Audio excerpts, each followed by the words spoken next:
दुबली पतली काया वाली इस महिला को देखिए। दिखने में भले ही यह महिला साधारण सी लगती हो, लेकिन अपराध की दुनिया में इसका रसूख काफ़ी बड़ा है। इसके रसूख का अंदाज़ा इसी से लगाया जा सकता है कि बिहार के बड़े बड़े अपराधी किसी भी बड़े अपराध को अंजाम देने से पहले इस दुबली पतली और साधारण सी दिखने वाली महिला का आशीर्वाद प्राप्त करते हैं, क्योंकि यह महिला देसी विदेशी घातक हथियारों का सहरसा में अपना बैंक चलाती है।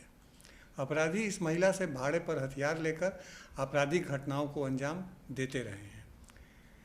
सहरसा पुलिस ने जब इस महिला के घर पर छापेमारी कर पूरे घर को खंगाला तो घर से एक दो नहीं बल्कि कई हथियार बरामद हुए, साथ ही कई जीवित कारतूस भी।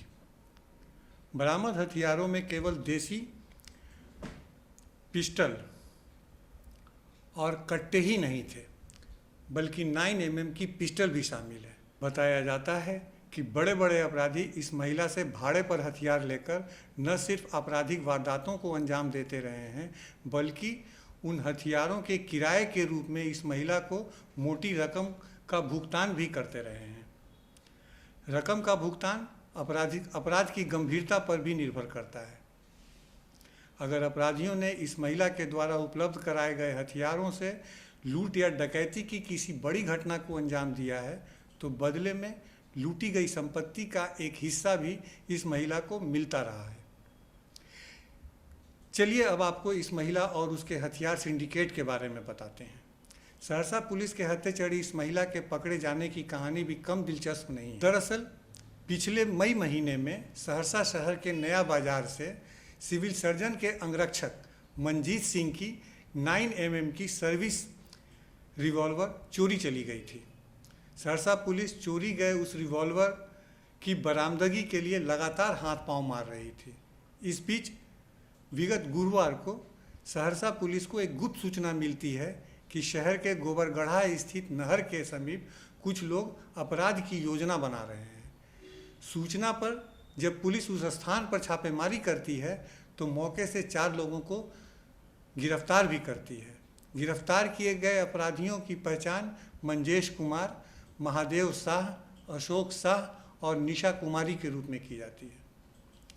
गिरफ्तार किए गए इन चारों से जब पूछताछ की जाती है तब पता चलता है कि ये लोग घातक हथियारों का सौदा करते हैं और अपराधियों को न सिर्फ हथियार बेचते हैं बल्कि अपराध करने के लिए उन्हें भाड़े पर हथियार भी उपलब्ध कराते हैं।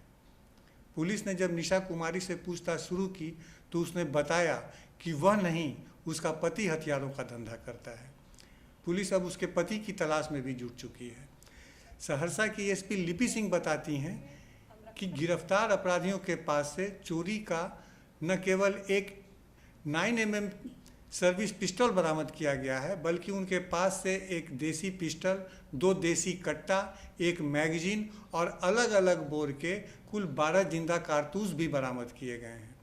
लिपि सिंह ने बताया कि हथियारों का अवैध धंधा करने वाले इस गिरोह के पर्दाफाश के लिए उन्होंने सहरसा के डीएसपी निशिकांत भारती और सदर एसडीओ संतोष कुमार के नेतृत्व में एक विशेष टीम का गठन किया था, जिसमें सर्किल इंस्पेक्टर राजमणि, सहरसा सदर के थानाध्यक्ष इंस्पेक्टर सुधाकर कुमार एवं तकनीकी शाखा के सिपाही अमर कुमार समेत अन्य पुलिसकर्मियों को शामिल किया गया था। तो जो सरकारी पिस्टल 9mm की है उसको चोरी कर ली गई है। मामला बेहद संवेदनशील था क्योंकि सरकारी पिस्टल के गुम होने की खबर थी और ये किसी के भी गलत हाथ में अगर जाएगा तो उसके परिणाम ज़्यादा बुरे होते। टीम का गठन किया गया और लगातार जो टीम है उस पर काम कर रही थी। इस टीम में को लीड कर रहे थे डीएसपी प्रोबेशनर निशिकांत भारती और अनुमंडल पुलिस पदाधिकारी इसकी बीच बीच में रिव्यू करते रहे। इसमें circle inspector Rajmani, town SHO Sudhakar तथा जो हमारी टेक्निकल टीम थी उस पर कार्य कर रही थी। जब हम लोगों को कुछ सूचना मिली कि इस पिस्टल को बेचने की कोशिश की जा रही है तो त्वरित छापामारी की गई और जो सरकारी पिस्टल है उसको बरामद किया गया। उसके साथ एक और देसी पिस्टल, उसके अलावा एक मैगजीन, 2 देसी कट्टा, करीब 7.65 mm की गोलियां और 315 बोर की 5 गोलियां बरामद की गई।